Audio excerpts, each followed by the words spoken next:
अस्सलाम वालेकुम students, I am Mohammad Ahmed Iqbal, MPhil physics. हम पढ़ रहे हैं chapter number 7 properties of matter.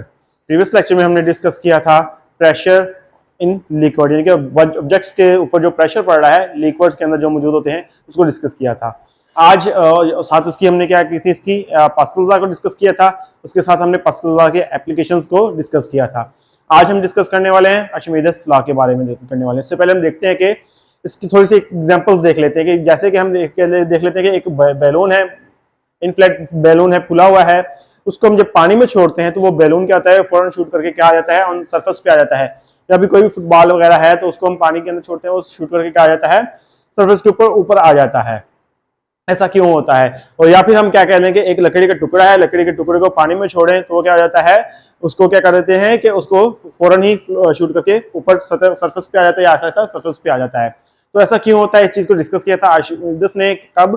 2000 years पहले एक ग्रीक साइंटिस्ट था, उसने इस चीज को डिस्कस किया था। तो जो दिया था वो क्या हो गया हमारे पास, उसने जो प्रिंसिपल दिया है इसके बारे में, वो क्या कहलाता है, आर्चिमेडस प्रिंसिपल कहलाता है। आज हम इसके बारे में डिस्कस करेंगे।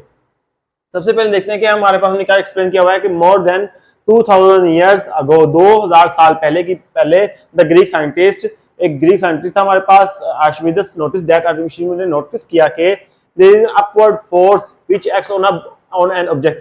एक अपवर्ड फोर्स है जो ऑब्जेक्ट के ऊपर क्या करती है, एक्ट करती है। As a result apparent loss of weight is observed. इसके नतीजे में क्या हो जाता है कि अपीरेंट वेट क्या हो जाता है, वेट क्या हो जाता है, लॉस हो जाता है, कम हो जाता है। जैसे कोई ऑब्जेक्ट है, हैवी ऑब्जेक्ट भी है, अगर वो पानी में होगा उसका अपीरेंट वेट क्या हो जाएगा, एक खास हद तक क्या हो जाएगा, कम हो जाएगा।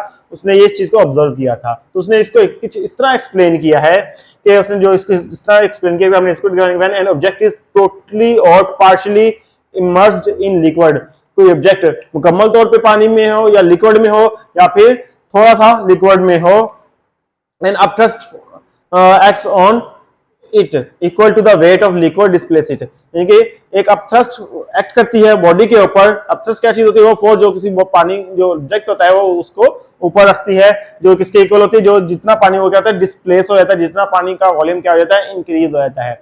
अब देखिए कि इसके एग्जांपल जैसे कि बहरी जहाज हैं या बड़े कश्तियां जो हैं वो क्या कर रही है, पानी के ऊपर क्या कर रही है, फ्लोट कर रही है, तैर रही है। अब वो क्या होता है कि अब उनका जो पानी जो उसके इर्द गिर्द पानी जो होता है उनके ऊपर क्या लगा रहता है, अपथ्रस्ट फोर्स लगा रहता है। जो पानी डिस्प्लेस हुआ होता है, उस जगह से जो पानी डिस्प्लेस हुआ होता है उसके ऊपर क्या लगा रहता है, एक अपथ्रस्ट फोर्स लगा रहता है, जिस वजह से कश्ती जो होती है पानी के ऊपर क्या कर रही होती है, फ्लोट कर रही होती है।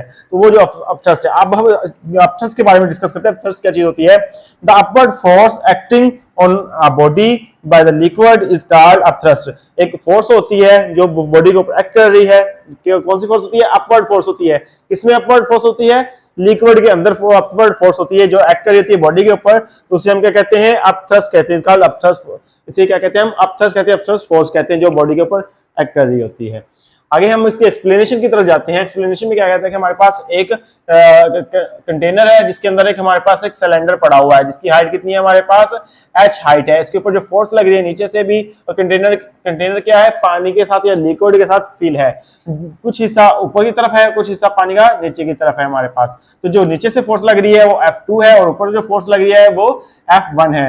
यहाँ जितना वो पानी के अंदर है वो जो हाइट है हमारे पास क्या आ गई है, H1 हाइट आ गई। ये हमारे पास क्या आ गई है, H1 हाइट आ गई है। और जो टोटल हाइट है हमने इसको क्या नाम दे दिया है, H2 का नाम दे दिया है। जो सिलेंडर की हाइट है वो क्या आ गई है, H हो गई है। अब हम क्या करेंगे, H को फाइंड कर सकते हैं। कैसे फाइंड कर सकते हैं, H1 को H2 से माइनस कर दें, यानी कि टोटल हाइट में से इस जो पार्शियल हाइट जो है, जितना पानी के अंदर ऑब्जेक्ट है उसको माइनस कर दें, हमारे पास क्या आ जाएगी, इसकी टोटल हाइट आ जाएगी। तो हम क्या कह देंगे कि हम H इज इक्वल टू, हमारे पास क्या आ रहा है, H2 माइनस क्या आ गया, H1 आ गया हमारे पास है। अब ये देखिए कि अब हमारे पास इतना, ये जो है ऑब्जेक्ट जो है, ये हमारे पास सिलेंडर जो है इतना क्या है, पानी के अंदर है और इतना ये पानी से थोड़ा सा ऊपर है। अब इसके ऊपर दो फोर्सेस लग रही हैं, दो प्रेशर लग रहा है हमारे पास। प्रेशर जो हमने पढ़ा था ऑब्जेक्ट लिक्विड के ऊपर, जो प्रेशर जो है हमने प्रीवियस लेक्चर में डिस्कस किया था वो क्या था, P is equal to rho g h आ गया था हमारे पास। ये क्या है, अब जो क्या है हमारे पास, प्रेशर जो है ऑब्जेक्ट के ऊपर लग रहा है, किसकी वजह से, लिक्विड की वजह से लग रहा है। प्रेशर इन लिक्विड जो होता है हमारे पास वो लग रहा है। अब ये जो है ऑब्जेक्ट है हमारे पास, H1 हाइट की वजह से जो प्रेशर हो रहा है हमारे पास, ये H1 हो जाएगा हमारे पास, ये क्या हो जाएगा, P1 हो जाएगा हमारे पास। ये क्वेश्चन 1 आ गई है। ये इसको 1 का नेम दे देते हैं, इसको हम क्वेश्चन 2 का नेम दे देते हैं।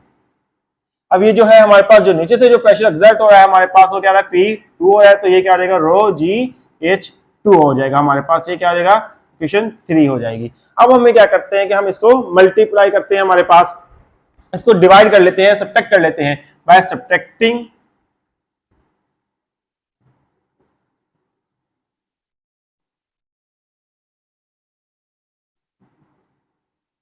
इक्वेशन। हम क्या कर रहे हैं, इक्वेशन 1 और इक्वेशन 2 को क्या कर रहे हैं, सब्ट्रैक्ट कर रहे हैं। जी एच ए भी साथ आएगा, इसका एरिया भी हमारे पास मौजूद होता है, क्योंकि जो एरिया ऑफ सिलेंडर है हमारे पास वो भी इसके साथ ही होगा हमारे पास है। Rho g H A H1 ए आ जाएगा, रो जी एच ए H2 ए आ जाएगा हमारे पास। क्वेश्चन 1 एंड क्वेश्चन 2 को हम क्या कर देते हैं, क्वेश्चन 2 को क्या कर देते हैं एंड 3 को सब्ट्रैक्ट कर देते हैं। अब ये हमारे पास क्या आ जाएगा, हमारे पास इसमें ये जो इक्वेशन बन जाएगी ये हमारे पास बन जाएगी H2 माइनस H1 आ जाएगी, P2 माइनस P1 आ जाएगी हमारे पास। ये क्या आ जाएगा, रो जी H1 ए आ जाएगा, साथ माइनस H2 आ जाएगा माइनस रो जी H1 ए आ जाएगा हमारे पास। ये चीज आ गई है। अब ये देखिए कि रो जी, रो क्या है हमारे पास, रो हमारे पास डेंसिटी ऑफ लिक्विड है।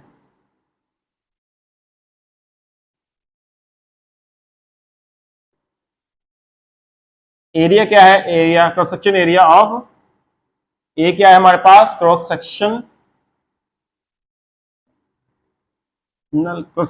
एरिया ऑफ सिलेंडर है हमारे पास है। और जी क्या है हमारे पास, वो ग्रेविटेशनल एक्सेलरेशन जो हमारे पास एक्ट हो रही है हमारे पास। अब ये हमारे पास ये जो इक्वेशन आ जाएगी हमारे पास, ये क्या बन जाएगी है, रो जी, इसको देखेंगे रो जी ए, रो जी ए, ये क्या है, इन दोनों में ए कॉमन है, हम इसमें से क्या ले लेंगे, इसको कॉमन ले लेंगे। तो ये क्या हो जाएगा, P2 minus P1 is equal to क्या आ जाएगा, रो जी ए कॉमन आ गया हमारे पास, ये क्या आ जाएगा H2 माइनस क्या आ गया H1 आ गया, हमने ये कॉमन ले लिया इसको। अब ये क्या आ गया है हमारे पास, P1 P2 क्या है हमारे पास, P2 माइनस P1 जो है हमारे पास ये किसके इक्वल है, ये अब थ्रस्ट फोर्स है हमारे पास। अब थ्रस्ट फोर्स है किस चीज की है, ऑफ लिक्विड है हमारे पास। अब थ्रस्ट ऑफ लिक्विड आ गया है हमारे पास। हम यूं कुछ इसको लिख देंगे, अब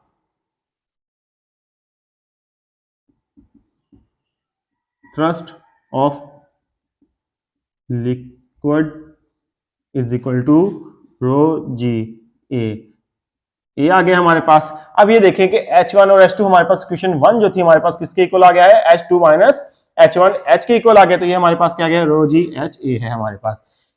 ए क्या है हमारे पास, एरिया है, और H क्या है हमारे पास, इसकी हाइट है, सिलेंडर की हाइट है। ये हमारे पास एरिया मल्टीप्लाई हम हाइट कर देंगे तो हमारे पास क्या आ जाएगा, इसका वॉल्यूम आ जाएगा। तो हमारे पास कुछ इस तरह बन जाएगा, thrust force, thrust of liquid is equal to rho g V है, रो जी वी है। और ये जो वी है हमारे पास, हम कह लें कि hair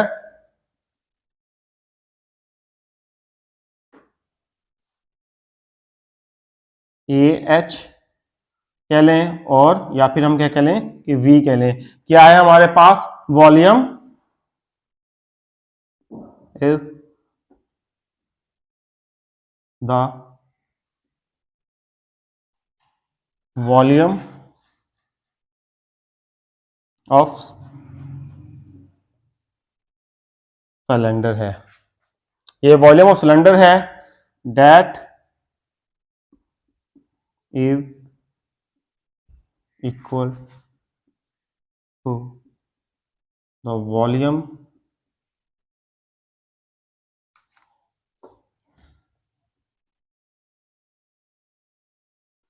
that is equal to the volume of liquid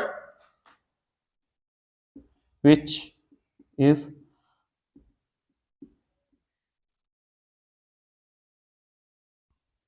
placed। क्या है हमारे पास, ये जो A है या फिर हम यूं कह लें कि A, या फिर या कह लें कि V कह लें कि वॉल्यूम ऑफ द सिलेंडर है, क्या कैसे जो किसके इक्वल है हमारे पास, उस वॉल्यूम के इक्वल है जो सिलेंडर ने क्या किया है, लिक्विड को डिस्प्लेस किया है। यानी कि अगर हम कैसे होगा कि अगर हम कंटेनर ले लें, उसके अंदर क्या डालें, एक पत्थर डाल दें, पत्थर से क्या हो जाएगा, पत्थर डालने से जो पानी का वॉल्यूम क्या हो जाएगा, इंक्रीज हो जाएगा। जो पानी का वॉल्यूम जब इंक्रीज हो जाएगा तो जो वॉल्यूम जो होगा पानी का जितना इंक्रीज होगा उतना ही किसका वॉल्यूम होगा, उतना ही उस स्टोन का या पत्थर का वॉल्यूम होगा, इसको हम कैलकुलेट कर सकते हैं। तो ये इसी तरह हमने एक्सप्लेन किया है। एच और V is the volume of the cylinder. H या वी जो है, एच जो है हमारे पास या वी जो है हमारे पास वॉल्यूम ऑफ सिलेंडर है, that is equal to the volume of liquid, जो वॉल्यूम ऑफ लिक्विड के बराबर है, विच इज डिस्प्लेस, जो क्या किया है सिलेंडर ने उसको डिस्प्लेस किया, जितना उसके वॉल्यूम में, पानी के वॉल्यूम में क्या गया है, इंक्रीज हो गया है। तो ये था हमारे पास अरशमीद लॉ। आई होप स्टूडेंट्स आपको आज की समझ आई होगी। आज के लिए इतना ही काफी है। अल्लाह हाफिज।